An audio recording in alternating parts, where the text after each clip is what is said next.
One of the most interesting characters in the Torah has to be Moshe's father-in-law, Yisro, a man who at one point was at the pinnacle of both a political and spiritual career in the land of Midian, and then gave it all up and was highly inspired to join the Jewish people and become Jewish. Question is why? What inspired him? What got him moving in that direction? And more importantly, what does that teach us about the essence of what Judaism is all about? It's in this week's parasha. Al pasuk Vayishma Yisro Kohen Midian Gomer, quoting the pasuk that says, and Yisro, the Kohen, dual meaning, Kohen could mean prince or priest of Midian, heard something, and that's what prompted him to come to join the Jewish people. Shoalu Chazal, so the sages asked the following question: Ma Shmu'a Shama Uva. What did he hear? What inspired him? What hooked him? So, you're going to find that there are various suggestions made by the sages as to what exactly it was that he heard. One opinion is that he heard about the incredibly miraculous victory of the Jewish people over the mighty nation of Amalek just after having left Egypt.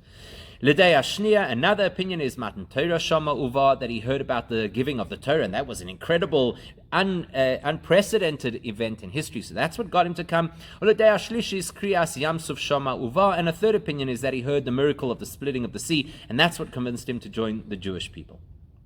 Now, there's a pretty well-known question that this raises, which is, what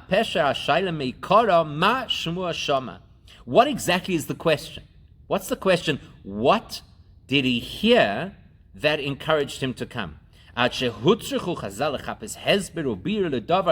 irked our sages enough that they went looking and digging to find an explanation, that something stimulated him, something piqued his interest. What's the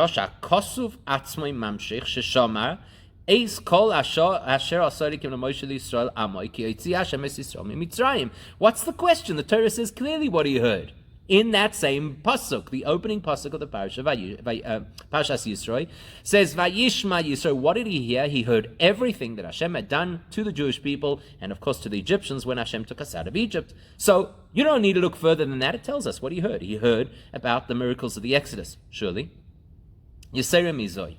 Besides which, the question goes a step further, because Hamayna Medivra Chazal, Sheyusei Shama Mechemes Amalek, Matan Torah v'chulei, Muksha Decherem Am First B'Kosuv, Sheshama Es Kol Asher Asach Gomer Ki Hoitzi Gomer.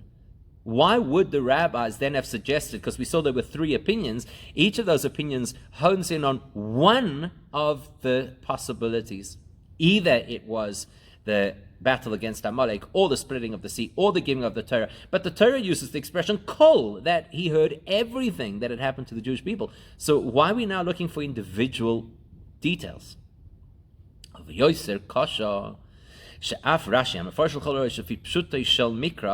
you know what is even more quizzical is the fact that Rashi, whose intention is always to explain the simplest insight into the pasuk, Rashi does also quote this question. Now, according to Pshat, why would you have to ask the question? Just look, according to simple explanation, the Torah tells us he heard the whole story. Why would you even ask, what did he hear? And then, secondly, and then what's interesting is the way that Rashi answers it. He picks two out of the three possible answers. He ignores the suggestion that it was the giving of the Torah, and he says it was because he heard about the splitting of the sea and the battle against Amalek. That's why Yisro came. So, so we have to re-understand what exactly they were asking. The sages or Rashi, what were they asking? Their intention is the Yashiv Inyan Mesuyim B'toichen HaKasav Shaderish Biur. They're not just asking a simple question, why did Yisro join the Jewish people? That's actually already told to us in the Torah. There's something specific that they need to address. Whatever it is that they felt they needed to address is not dealt with when the pasuk says that Yisro heard everything that Hashem had done. So now the mystery is, what is this thing that's bothering our sages and Rashi that needs to be addressed? So what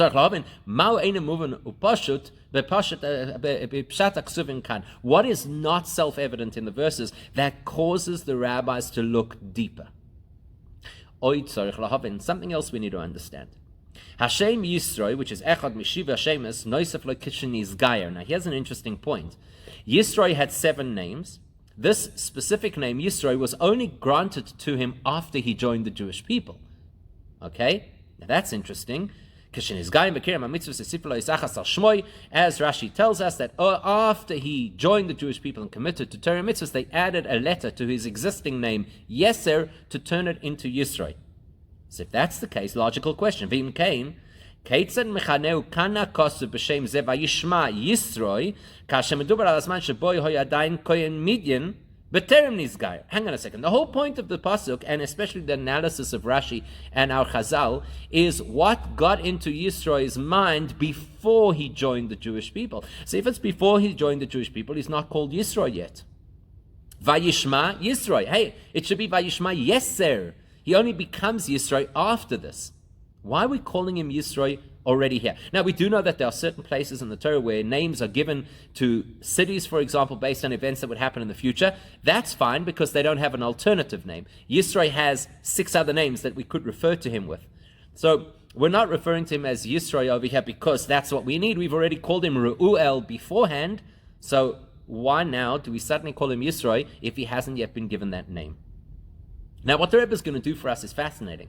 You would expect typically that when you're trying to understand something on a pasuk, you're going to look at other commentaries that relate to the verse itself. We're not going to do that. Instead, the Rebbe is going to take us into something the Rambam teaches in his introduction to the Pirush HaMishnah, his commentary on Mishnah, and it would appear at first not really to have much to do with our topic, except for the fact that it's a description of what Torah is all about. And seeing as Yisro is very much related to Torah, it could, according to one of the opinions, be what hooked him in to become Jewish in the first place. According to the opinions we're going to go with, it's once he got there that the Torah was given. Either way, if you want to understand what's going on over here, we need to understand what is the goal of Torah. So Rabin calls there, in order to understand this, we're going to analyze something that the Rambam says in this introduction to his commentary on the Mishnah, something that seems to be very unusual. So b'dvarav hevi Rambam es maimer Chazal miyom shechorav beis hamikdash eino le'akadosh baruch hu b'olamai ela arba amos shel halacha bilvad.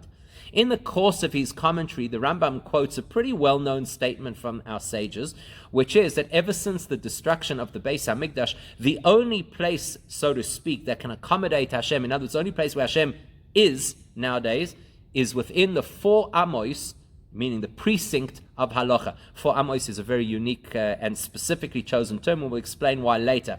But the point is, it's within 4 amos of halacha. You want to look for Hashem in a real, meaningful way, like you might have previously accessed in the Beis Hamikdash, sit down and learn halacha. So, the Rambam finds this a very difficult concept to understand. It would appear that what the Chazal are suggesting is actually not true.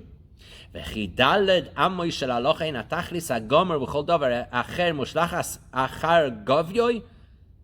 the Rambam, are we effectively saying that halacha is the be-all and end-all of Judaism, and the rest of Torah you can pretty much discard? Because if you want access to Hashem, learn practical halacha. But the Rambam obviously doesn't just leave this as a question. He gives a thorough explanation to why this is. Now, we're not going to go through the entire explanation. We're going to extract the salient points. First thing to acknowledge, says the Rambam, is that the purpose of the entire creation, why there's a world, is because of you and me and every other person. The world was created for the sake of people. What's the purpose of people then? So the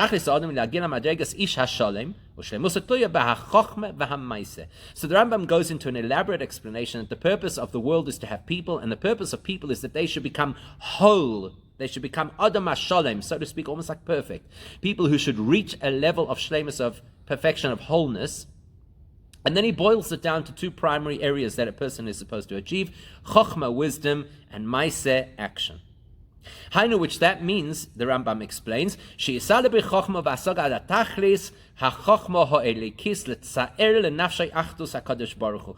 Chochmah wisdom perspective, the ultimate wisdom is to have clarity in your own mind about Hashem and about Hashem's oneness, which effectively is to learn Pnimius HaTorah.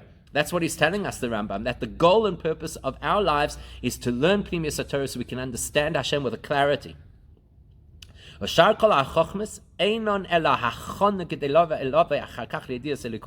other wisdom that might exist in the world is only to prime us, to help us, to develop our minds so that we're in a position that we can understand things about Hashem.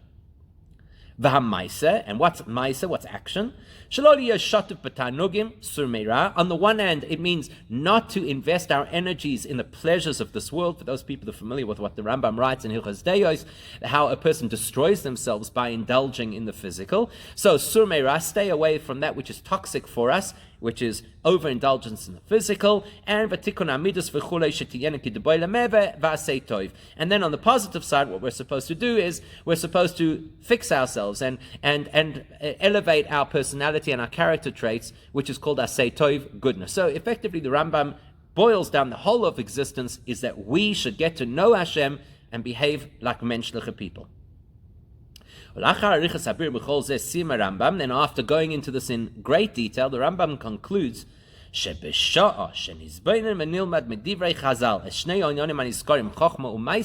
when we pay attention, as we learn the various things that our sages have taught us, with a perspective that we're here to gain knowledge of Hashem and to put it into practice, then, says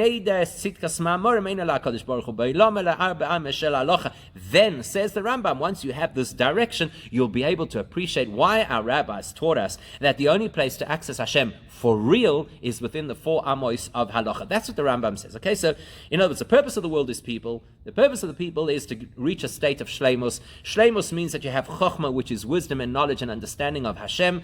Maaseh means that you act and behave in a way which is appropriate without overindulging in the world. Do that, follow that, learn with that perspective, and you'll appreciate why Hashem is to be found within halacha. Says the Rebbe, doesn't seem so simple to us. Number 1. How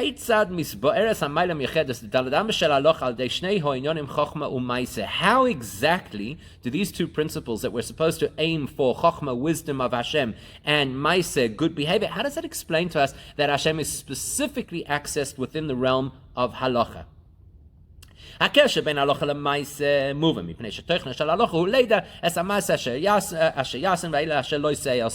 we get it. We get the link between halacha and the element that the Rambam described called maaseh, action, because that's what halachas are, how to behave and how not to behave.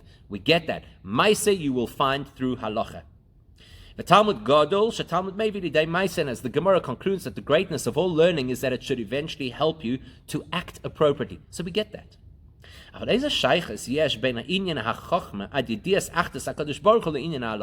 what's the specific link between wisdom, and we've said what kind of wisdom? To know the oneness of Hashem. How does that link specifically to halacha? What, when you learn halachas, does it explain to you about the oneness of Hashem? Surely you find that dafka in Pnimius HaTorah.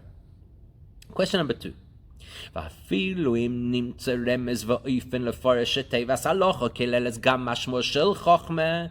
say that we're able to stretch it out and find a way to explain that halacha actually fits into the definition of chokhmah, wisdom of Hashem. Still, we'll still have a question. Whatever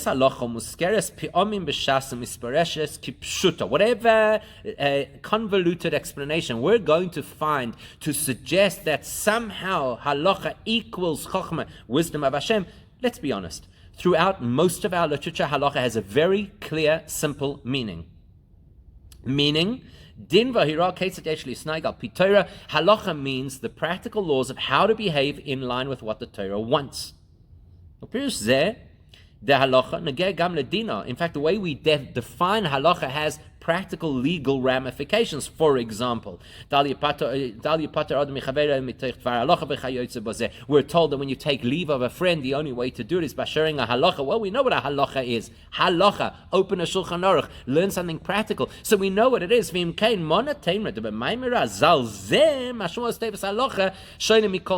What on earth would convince us that here in this one case, in this one reference of our sages, suddenly halacha does not actually mean halacha. It means chokhmah, the wisdom of trying to know God. So once we understand these questions, which is effectively how do chokhmah and maaseh link into the idea that Hashem is specifically found in the 4 amos of halacha, that will help us to have a perspective on what Torah is all about, which will also help us to understand what it is that was bothering us about Yisro. So let's try an answer. Maybe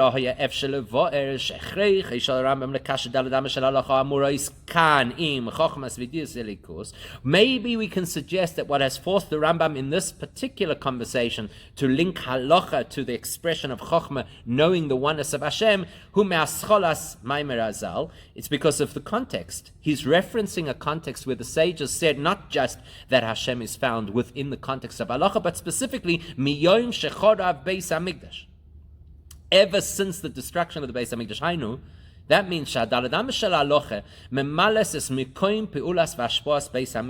that means that the sages are priming us for an understanding that halacha will achieve what the Beis Hamikdash previously did achieve. Because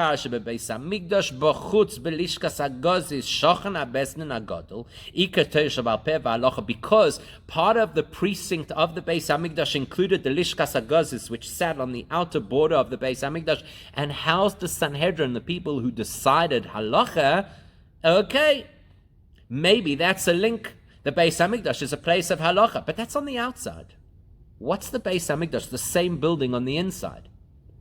Omnom lifnai velifnim be'aron shebekedesh hakadoshim haluchos v'sefer Torah shekol zemer al b'chinas pnimis haTorah v'razin d'oraisa. But inside the Beis Hamikdash there was a very holy environment called Kodesh Hakadoshim, the Holy of Holies, in which was an aron, in which was the luchos, which represents the deepest secrets of Torah. So the same Beis Hamikdash, which is a place of halacha through the Sanhedrin, is a conduit of holiness and spirituality and the deepest secrets of Torah.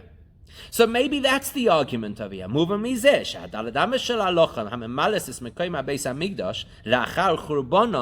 that would seem to imply that if the 4 amos, the area of halacha, is supposed to replace the Beis Hamikdash once the Beis Hamikdash is destroyed, ein mashmon rak halachas menegel lemaisa, and agam rozin deraisa v'hana chochma v'adas b'achtos habeira. So it would appear that the term halacha over here is broader. Usually halacha is only practical laws. This is also the laws and parameters of what you need to know about Hashem, right? Like the Beis Hamikdash, that didn't only address practical halacha in the Sanhedrin, it also addressed the reality of Hashem in the Holy of Holies. So that's perhaps why in this context the Rambam would want to say that halacha actually includes chokhmah, wisdom of knowing the oneness of Hashem. Is it a good answer?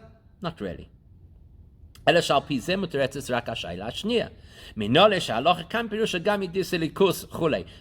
would do for us, it would solve the second question we addressed to the Rambam. How do we know over here that there is a link between halacha and the concept of knowing the oneness of Hashem? Well, now you'll say, because it's also a set of, so to speak, inner halacha, the laws and rules of godliness. Still,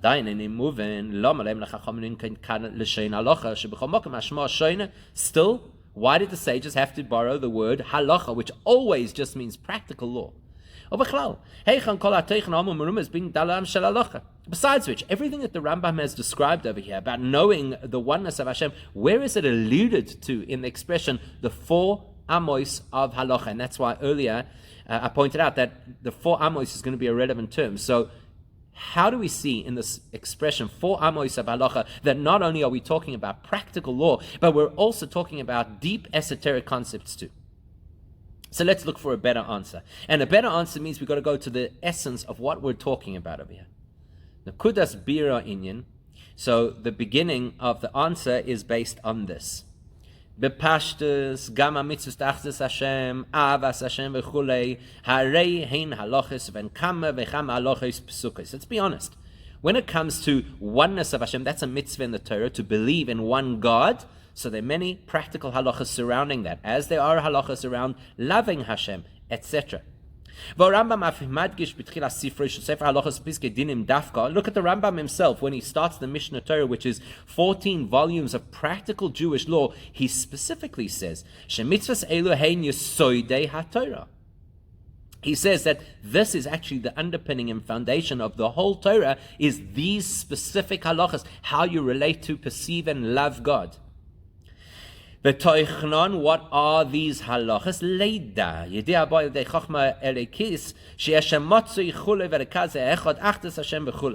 And the Rambam goes into a lot of detail. He says, what is this mitzvah? And what are these practical halachas that you have to know Hashem? the kind of knowledge that is achieved through looking at the esoteric, and the kind of knowledge that brings you to a point where you recognize Hashem, you recognize that Hashem is one, you love Hashem, etc. In fact,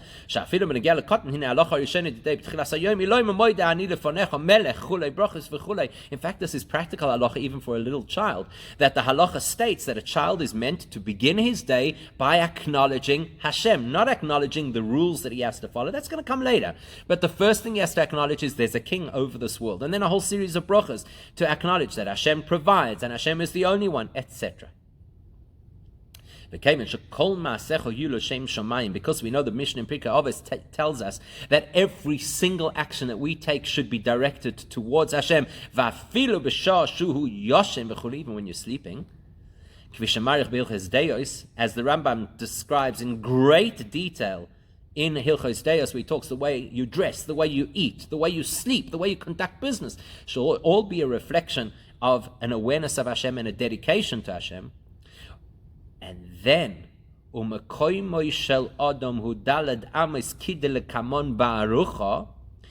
space that belongs to an individual from an halachic and spiritual perspective is an area of 4 amos, which we'll come to in more detail later in the Sikha. It's a beautiful segment of the Sikha. So now we're starting to get a little bit of a picture. There's a concept called halacha. Within the concept of halacha, there are laws. In fact, not just any laws. These are the foundational laws that all the other laws are built on. And those are the laws of how you know Hashem, how you understand Hashem, how you appreciate Hashem, how you resonate with Hashem. That should be what starts your day, starts your life, starts your Judaism, and that should fill your full space represented by Daled Amos. Now, what we do know is that all of the mitzvahs, including this principle that everything in our lives should be directed towards Hashem, that all began at the giving of the Torah as described in this week's parasha. We'll move on. She'ad Oz, it's self-understood that even before the Torah was given, even when they had the yeshivas of Shem ve'ever, ein kol zeh shayach. This concept of resonating with the depth of Hashem, knowing Hashem's oneness, having halachic parameters of what I need to know about Hashem, how I love Hashem, how it should translate into the 4 amos of my world, so that every part of my world is directed towards Hashem, not only the shul parts, not only the yeshiva parts, every part of my life, that wasn't yet available before the Torah was given, as the Rambam himself describes. So what's the giving of the Torah? A moment where everything shifts and changes, where suddenly every part of my life is part of halacha, which includes the halachas of deep spiritual understanding of Hashem. Let's understand this better and deeper. Okay, so now we're going to talk about this concept of arba amos, 4 amos, which is the allocated space of a person. It's brought in halacha. So, for example, let's say I'm walking down the street and there's an article lying on the side of the road that doesn't belong to anybody, and I get within 4 amos range of it. You are not allowed to come and grab it because it's already considered in my territory. It applies to the laws of Shabbos, as we're going to see. We're going to talk about it in the halachas of Shabbos. So, from an halachic perspective, every person is allocated their space, their daled amos. Even their daled amos, every one of us has a piece of Israel that belongs to us, our daled amos. We actually learned this principle of 4 amos from last week's parasha, B'Shalach, where it says everybody should stay in their space on Shabbos. From there you learn that you can't carry in a public domain more than 4 amos. This area is called your personal space. We know personal space is a very big deal. So in halacha, personal space is 4 amos. Why? What's so special about 4 amos? Besides the beautiful spiritual explanation in Chassidus, which we're not going to talk about right now, practically, how did they come up with this area? So one of the explanations given in the Gemara is that the typical average height of a person is the equivalent of 3 amos, and we allocate the person an additional amma to be able to stretch your hands up into the air. That's how we get 4 amos. Your height plus the extension of your arms beyond your head. So we really need to understand this. Let's be honest. How many people walk around with their hands in the air? Typically, the height of a person is the space that a person uses and needs, even their arms, because your arms are mostly down. So, if that's the case, because on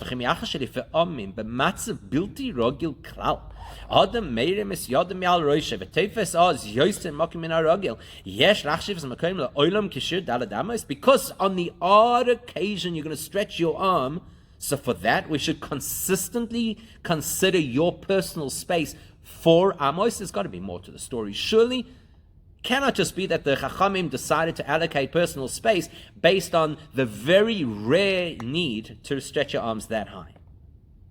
So we've got to understand this differently and more deeply.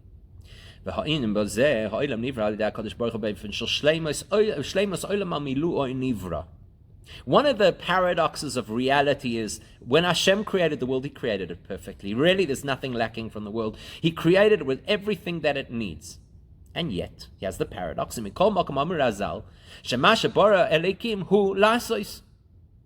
Chazal read into the pasuk at the end of creation where it says everything that Hashem created la'asos to do, letakein, that they're things for us to fix. Hashem made a perfect world for us to improve. Sounds odd, but that's how He did it. The entire purpose of creation is for us to come along and add more to the world than it already has, even when it's perfectly Hashem's creation. Mind-blowing to consider. Even when Adam and Eve were put into Gan Eden, a perfect, pristine environment, and they had not yet sinned, so there was nothing wrong with the world. They were at a state which is the ultimate state of creation, something we've never seen since. Still, still they had work to do. It's Hashem's perfect garden. What do you mean there's work to do? The first imperative that was given to Adam Arishon is that you're put into this garden le'ovda, to work to improve it. Incredible paradox. Hashem created a perfect world and then put us, imperfect, I might say, beings, to fix it. The same principle that applies to the world out there applies to each of us on a personal level as well, because as we know, we're a microcosm of that world. In other words, we have a reality that is good as it is, and a responsibility to be even better. Like the old Yiddish saying, as good, is besser, nicht besser. I don't think that even needs a translation. This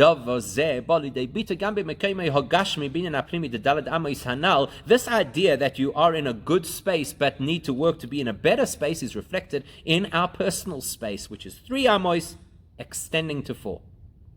Ha'adam roishai gufay v'ragla mitzabriyasa teifes gimel amashen keneged v'remezes the gimel amadreges hakloliyos the roish guf v'regel. A human being is effectively split into 3: head, torso, legs. The fact that we typically have a personal space of 3 amos is because we typically have 3 dimensions in which we operate: mind, emotion, and so forth, and practical application. Umitzad abriya. As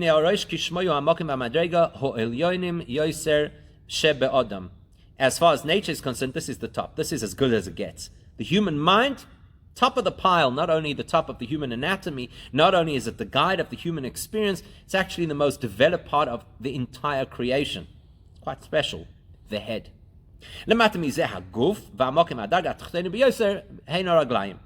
Lower than the head is the torso, which also has vital organs, is associated with elements like midos, our character traits, and then beneath all of that is legs, which is pretty much about getting you to where you need to get to.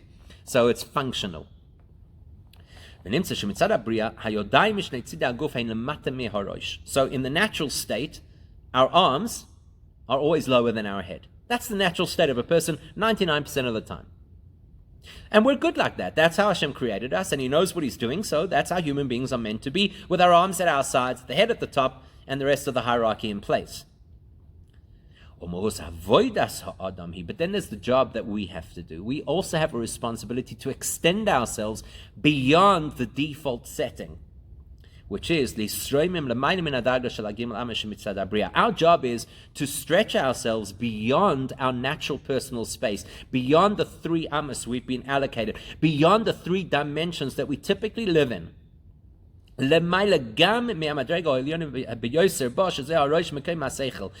of that means that we're supposed to extend ourselves higher than our highest faculty. We're supposed to stretch ourselves beyond our minds.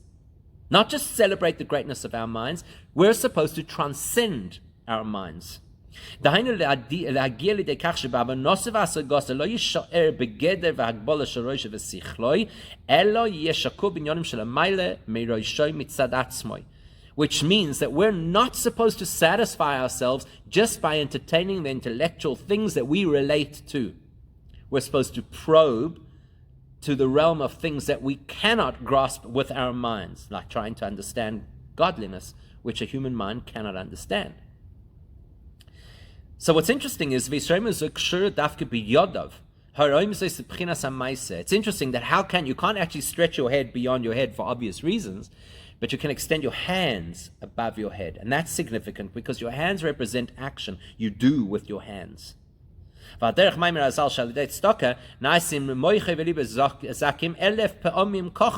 famous saying which says when you give tzedakah, that's your hand, action. Specifically a hand action, you give tzedakah. What does it do? It creates clarity in your mind and in your heart that is 1,000 times clearer than you would have been prior to giving that tzedakah. Action elevates the mind and the heart.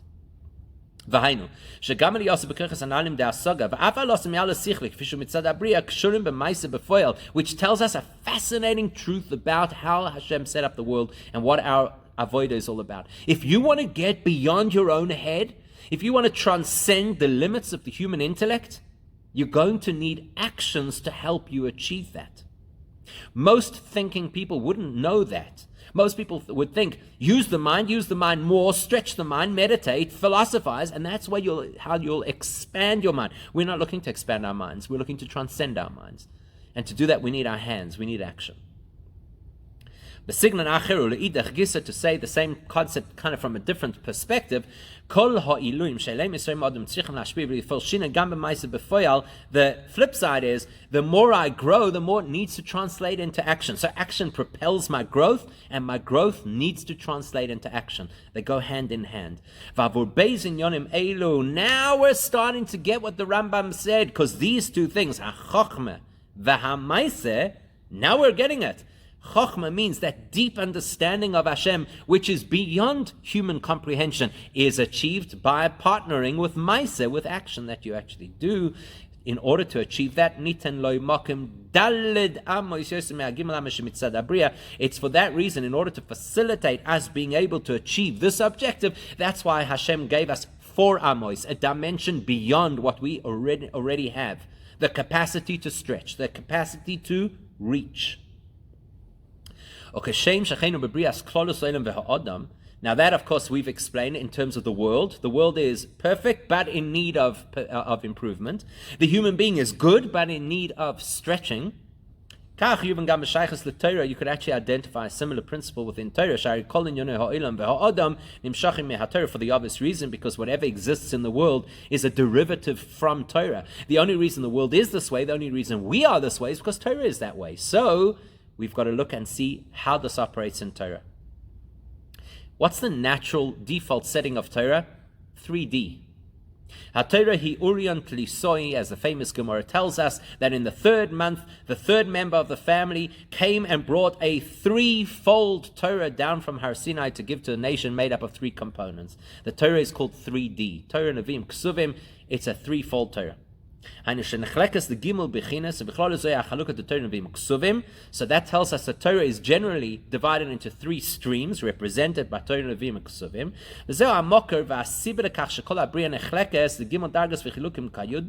And it's based on that we understand that actually the whole world operates on a 3-dimensional, 3-streamed system. It's how we are, Rosh Guf Regel. It's how the world is, Bria Yetzirah Asiya. That's the reality.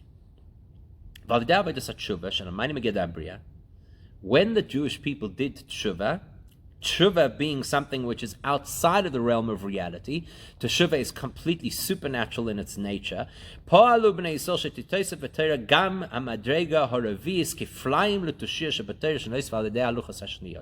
the Torah was originally given, that was Urion Tlisoi, a three-dimensional Torah. Then we had a mishap with the Egel Hazav, and then we recognized that we had totally messed up, so we did Teshuva, and as a result of that Teshuva, we got the second Luchos, which are not only a repeat of what was in the first tablets, but it was a whole new dimension of Torah that was made available to us. So much so that the Chazal say, Kiflayim l'tushia, it was double. The whole of Torah Shebal Peh, all kinds of insights, Torah stretched. The original version of Torah had a certain range, so to speak, that was being offered to us. And after we did Teshuvah and stretched ourselves beyond ourselves, then Hashem stretched the Torah beyond the original Torah that was being offered to us. The truth is, you can get more specific than this and go through every element of Torah and identify a similar process. Because in every element of Torah, Gimel Amos, Gimel Madregas b'Torah, Shkefishi begeder habriya. There are three dimensions of Torah that are within the realm of the normal, within the realm of nature, within the accessible range, the visible range of the human mind. Pshat, Remez, Drush, Shezeu Guf HaTorah. What are the three dimensions? The three ways in which we interpret Torah. Pshat, the simple understanding. Remez, the things that are alluded to by the language of the Torah or by the way that concepts are put together. And the Drush, the mining of Torah to find the depth of either halacha or medrash or not mysticism, and so forth. But the goal of our learning is to get us beyond the three amos, the three compartments that are accessible to us. Our job is to hit the fourth compartment, the fourth level, which is so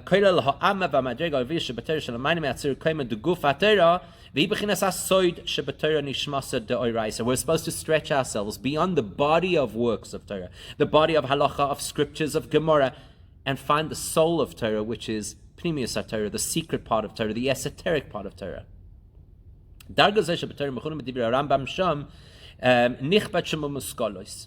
This is what the Rambam calls the most honorable intellectual pursuit, understanding the spiritual dimension of Torah. And it's through this gateway, only by stretching ourselves beyond the obvious part of Torah into the esoteric part of Torah, that we're able to achieve what the Rambam set out for us to achieve, to be able to visualize Hashem's oneness in our minds. So now we've got a whole insight. Now we understand when our sages spoke about the four amos, they were not talking about a space. They were talking about four dimensions of Torah that you're supposed to learn. Where do you want to find Hashem now that there's no Beis HaMikdash? Not in the three accessible dimensions of Torah, but in the Pshat, Remez, and Drush, but in the fourth dimension. You need four amos, four layers of halacha in order to find Hashem in this world. You need the esoteric. So why is it called halacha? What we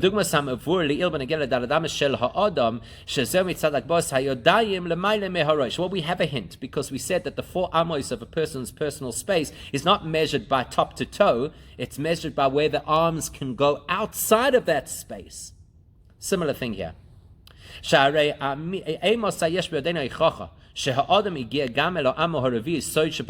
we know? How do we know that a person has genuinely accessed real soid, real esoteric parts of Torah? There's so many charlatans out there who selling all kinds of Kabbalistic water and who knows what. How do you know that somebody's actually gotten to a point that they really access soid, the true insight into Hashem? Sure. You'll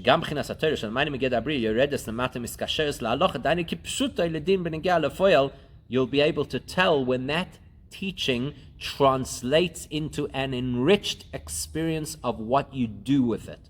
You know, there's many people doing what they should, but once you get in touch with the soid, the essence, the depth, the power, the mysticism of Torah, it's going to light up your hands. And suddenly your mitzvahs are going to be altogether different, besides the fact, obviously, that you're going to do them, but you're going to do them with more enthusiasm and passion and insight. The Adrabah, Kevin Shebchina's review is Zoy, Nishmas Deiraisi, Lamaila Migeder Abriya, Haidafke Mishum Kach Negea Hadavar Oid Yosef Shetavoy Lidei Alocha Shetifal Gamal Amaisa. In fact, The danger of esoteric things is that they're not pragmatic. They're not tangible. They don't relate to this world. So there's an imperative that each time you plug into the mysticism of Torah, you have a responsibility to make sure that that's going to translate into something practical that you'll actually do. The way you'll treat the next person, the way you're going to do a mitzvah, the way you're going to daven, the way you're going to learn. If it doesn't affect that, then you're floating in the clouds and it's of no consequence. That's why it's Dalet Amos. Where do you find Hashem? Not in the 3 dimensions of easy to access Torah, but in the 4th dimension of Torah, which is deep and a little bit evasive, but it must translate into halacha. If it doesn't translate into practical application, you're not really finding Hashem. And that also helps us just to contextualize why it is that this phrase of the 4 amos of halacha is specifically set against the backdrop of the destruction of the Beis HaMikdash. Why? The reality is Hashem is everywhere. Even the suggestion of where do you access Hashem is a strange question, because we know there is no vacuum, there's no place on earth that is void of Hashem. In spite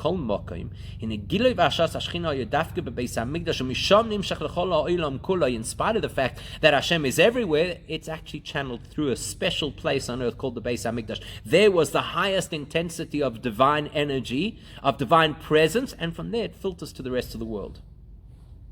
Now, the Beis HaMikdash the Beis HaMikdash was basically divided into 3 areas. The outer courtyard, the inner sanctuary where they had the menorah and the golden mizbeach, the golden altar, and the shulchan, the table where they put the special bread, and then you had the Holy of Holies, which was off limits to everybody except for the Kohen Gadol once a year on the holiest day of the year.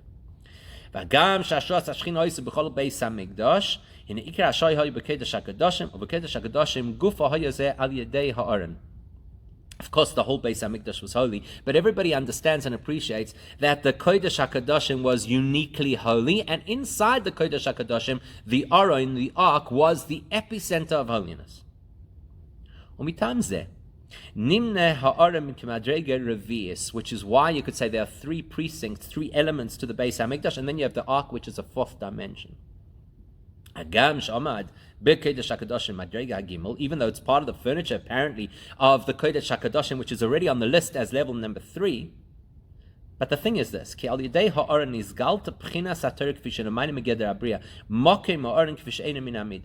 was unique about the Aron is it was a place that illustrated Torah as it is beyond any set of rules or any realm. Just like the Aron had this miraculous ability to both take up space and not take up space, all at the same time, that is no longer the dimensions of the Kodesh HaKadoshim. Yes, the Kodesh HaKadoshim is a holy place, but it behaves according to rules. It's so long, so high, so wide. The Aron is another reality sitting inside the Kodesh HaKadoshim where the rules of space no longer apply because it's beyond all of that. Uvozeh nirasa achdus Hashem begiloi. The Aron was a clear illustration of Hashem's oneness. You see, Hashem is beyond rules and division and limitations and hierarchies. Vim kol zeh, in spite of all of that, now you'd think such a place, that inner sanctum, that Aron, which is so beyond our world, should also be beyond human interaction. It should have nothing to do with Maisa. There should be no activities that are linked to the Aron, because it's out of this world. So, well, first of all, you have to identify that the Aron, with all its spectacular abilities, was made by humans. That's interesting. But in Ekach, not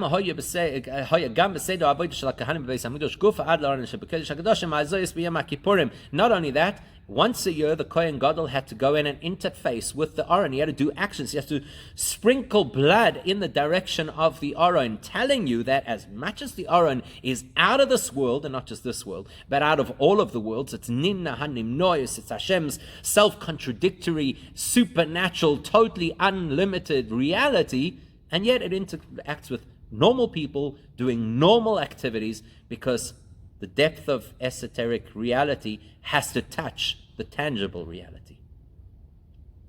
So now,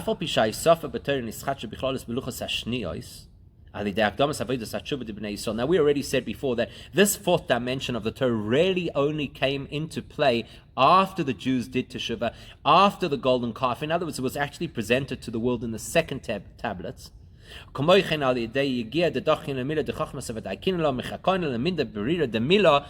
as the Zohar says, it's achieved through that real exertion that a person puts into the nuances of understanding and not being satisfied until you've uncovered every iota of what the Torah has to say. Which, when a person invests themselves with that kind of input, you can actually access the essence of Torah. You know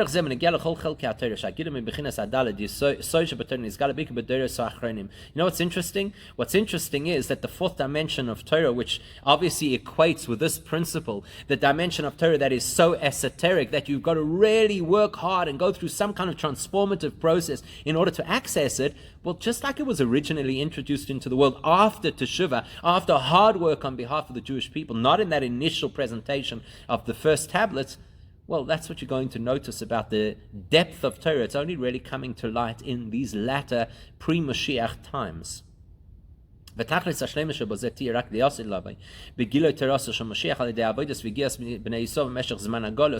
And actually will only really expose the full power of this dimension of Torah when Mashiach comes. We will have earned it through all of the difficulty we had gone through the course of our exile, much like the Jewish people earned the giving of the Torah, having suffered in Egypt for all those years. Nevertheless, in spite of all of that, in spite of the fact that it's all reserved, so to speak, for later points in history, after our investment, and only then do you access this part of Torah, Mikol Mokum, very famously, the Alter Rebbe says that Matan Torah, the giving of the Torah, is never going to happen again. It was a once-in-history event. And therefore, because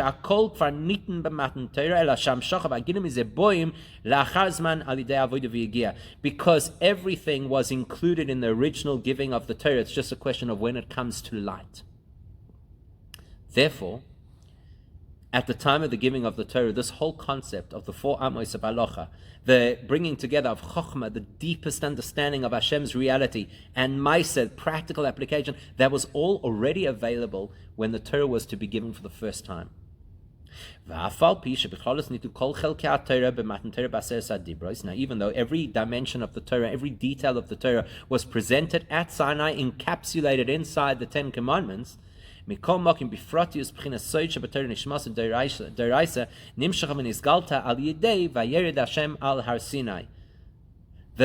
idea of knowing Hashem was presented by Hashem coming down onto Mount Sinai. So yes, all of the detail of Torah is encapsulated in the Ten Commandments, but even before that happened, when Hashem comes down onto the mountain, that opens the gateway for us to be able to access Chokhmah, as the Rambam describes it, to be Mitzayir, to visualize the oneness of Hashem in our own minds.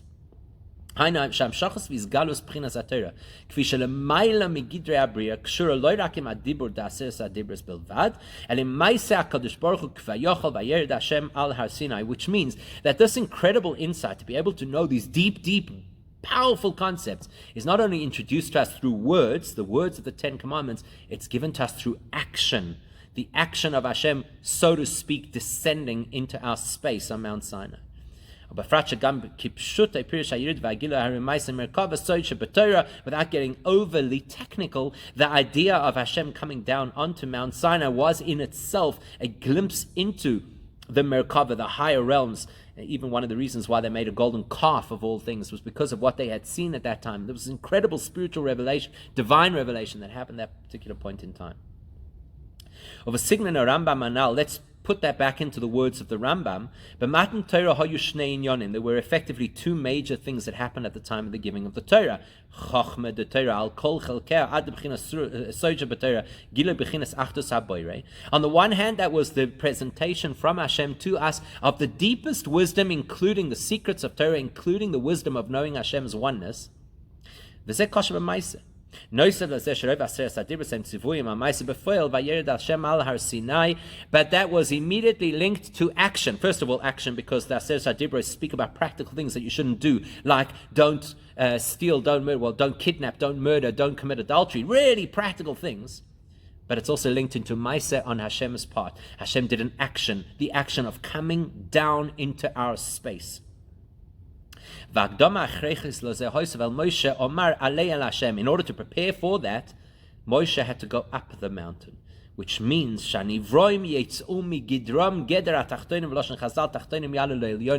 preparation to be able to access this was that we had to move outside of ourselves, stretch our arms, in order to gain access to Hashem coming into our space, opening the doors, allowing us knowledge and allowing us insight and allowing us a glimpse of Himself. We first had to stretch our arms. We had to go beyond ourselves.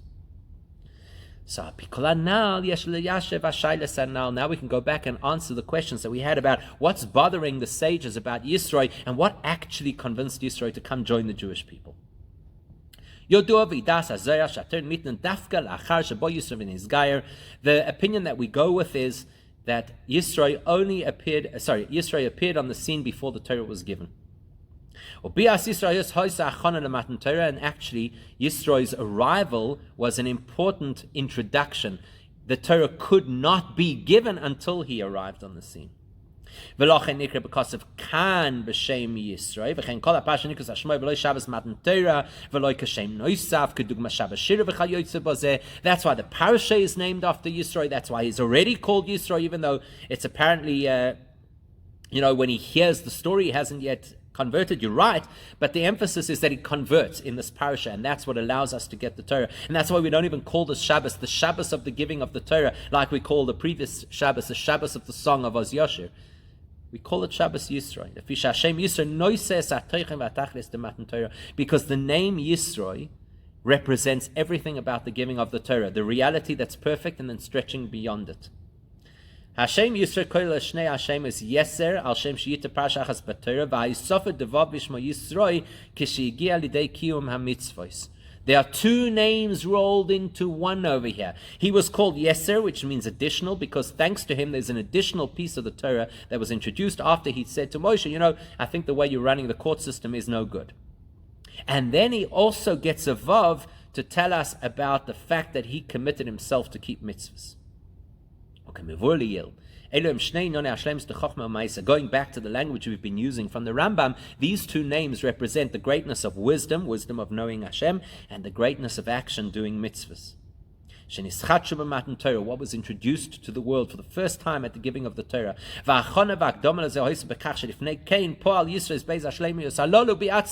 The ideal preparation for the Torah was a man like Yisro who came in from the cold and was able to achieve Chochmah and Maaseh in his own life, and that rolled out the red carpet to receive the Torah that would bring Chochmah and Maaseh into all of our lives.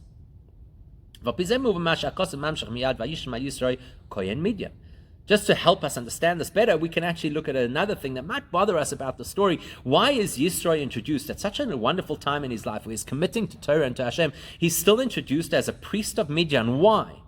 The implication over here is that he was a pagan priest. Surely that is not exactly a compliment of Yisro. Let's not talk about his past. You're not supposed to remind people of their dark history. Why are we talking about this? Here's the moment where he embraces Judaism and say, oh, here comes the high priest of Midian. The explanation is like this. The two ways that you could explain kohen in this context. Either kohen l'shain sar or kohen kumer l'avodah zarah. And both of them are brought in the sages, brought in the classic sources. Either it means that he was a man of great political stature, he was a government official, or it means that he was a man of great religious stature, he was a high priest of their idolatry. And basically these two titles give us an insight into the two facets of the person called Yisro before he converted. On the one hand, he's kohen l'shain sar shayinichbet v'choshev eitzim u'maso'ilam v'haraikin in asar hu ba'anogas ha'medina v'midah kudas ha'melech mailes ha'maiseh de Midian. On the one hand, he's a government official, high-ranking, lots of power, and therefore he is responsible for running things in the country. Maaseh, action. On the other hand, or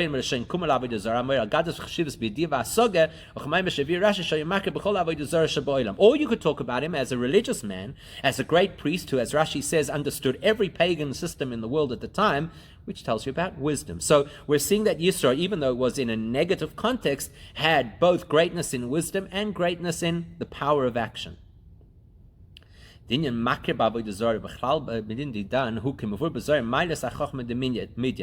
What does it mean? He knew and understood all the different idolatries. It means he was a wise person. He really understood what made them tick. He understood what went on, so to speak, behind the scenes. What is it? What's behind the scenes? So he knew that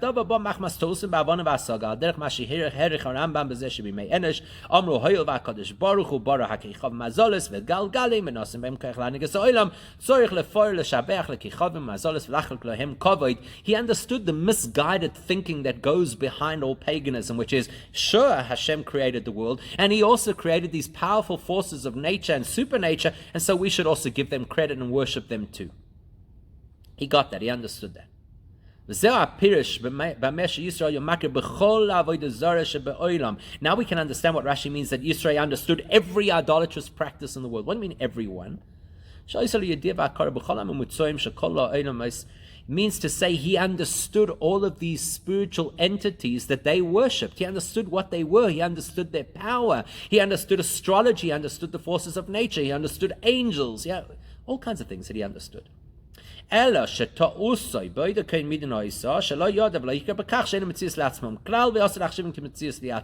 only misguided thinking that Yisro had back in Midian is that he thought because all of these entities have so much power, they also deserve some kind of recognition, and that's a mistake because they don't. Only Hashem deserves recognition.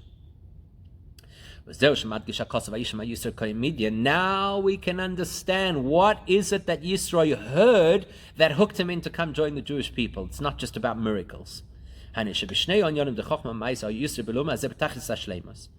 we're seeing over here is that when it comes to wisdom and when it comes to action, Yisro was top of the pops in his world. Tremendous wisdom, beyond anybody else, tremendous power. And yet, nevertheless, something caused him to shift, and something hooked him to want to change his life, leave it all behind, and embrace both Chokhmah and Maaseh in a holy fashion, as would align with Torah. What were the two ways? Yes, sheyita parshachas b'Torah shleimus binyan hachokma ad lidia the god shegadol avay mikol elikim hashleimus be'achtus habera shekol lo elikim kol am umutzoyim ein shum shlita v'koach v'imrak gegazim yad achutzev boy. Firstly, he comes to add value to the Torah itself, wisdom. And what kind of wisdom? It says, now I know that Hashem is the truth, and all these other entities are nothing. They're just tools in Hashem's hands. Total turnaround and total mastery over Chokhmah.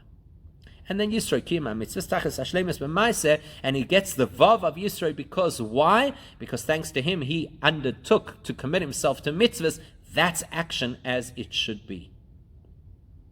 Given Matan Torah commission is what Makamacha Baruch Bitel Agzera Shetachtonim Yalu Lelyonim Shanivroim Yetzum Migidrom Kinivroim V'Yisroimu Lemailim Izel Elyonim. We know very well that the purpose of the giving of the Torah is to elevate the lower realms, which includes us, to extend beyond ourselves and even to become Elyonim, to become higher beings. And the movement is shegam etzel Yisro shebiyasa is achon matan Torah is avoda zay im atzmo yitzim mididosav hagbalosav. Just as we are supposed to push ourselves beyond ourselves, stretch our arms outside of the three amos to a higher reality, Yisro worked on himself to escape himself, to transcend himself, in order to prepare himself to become Jewish, which in turn became a preparation for the giving of the Torah. Zehu hadik b'leshon Rashi mashmo shoma uvo. Now we understand what Rashi wanted to understand. What got Yisro to come? Not to come and convert. What got him to come? What got him to move? The pasuk over here is describing what got Yisro moving in the first place, which eventually led to him converting. To that, the Torah says, what got him going? all the things that he heard of what had happened to the Jewish people.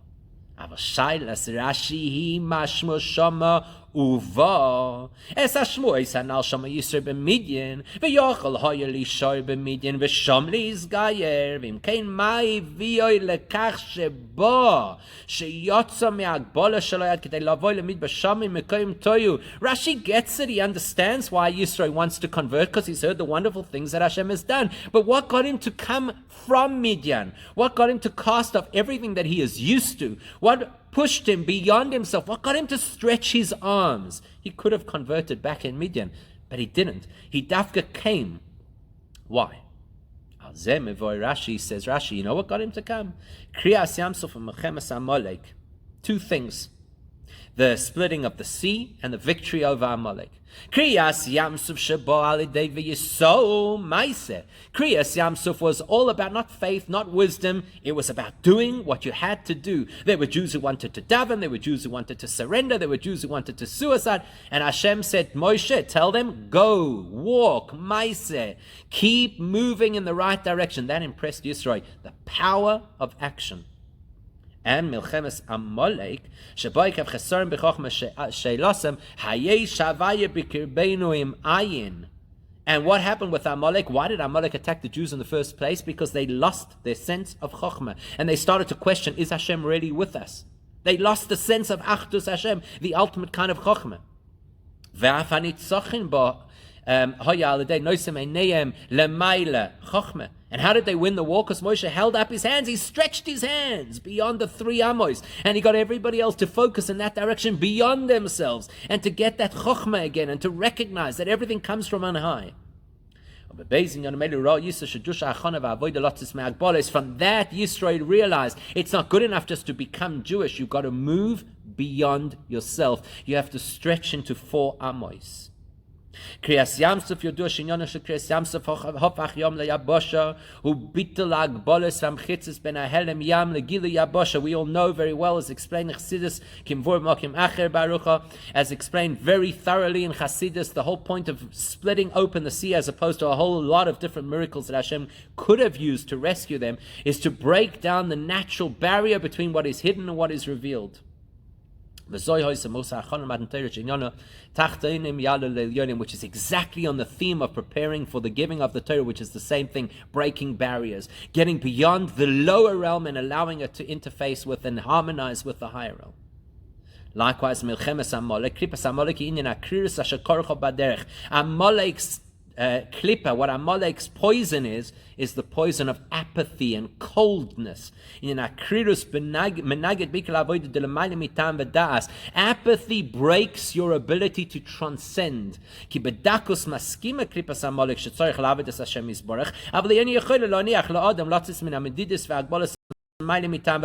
Amalek is happy with the fact that you could be Jewish and even religious and observant. He just doesn't want you to push yourself into any kind of crazy transcendental space.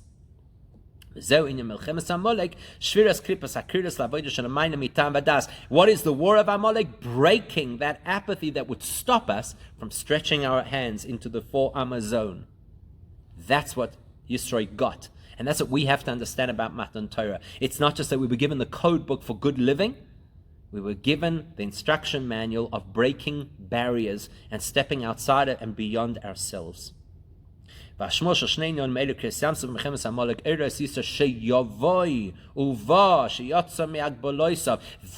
moved Yisro. That's what forced him out of his comfort zone. That's what got him to transcend himself. He left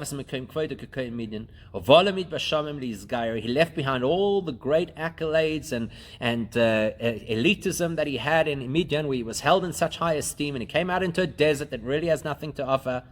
Why? So he could connect. And that's what dispelled the barriers between the high and lower realms, so that the Torah should be given. Quite a powerful lesson for us. What is Torah all about? Chochmah u'maaseh. Reaching into the deepest parts of Torah till it becomes clear in our own minds that Hashem is clear and real to us, and that should affect the way in which we behave. That we behave in a way of halacha, which means to walk, to go, to progress, to push ourselves beyond ourselves.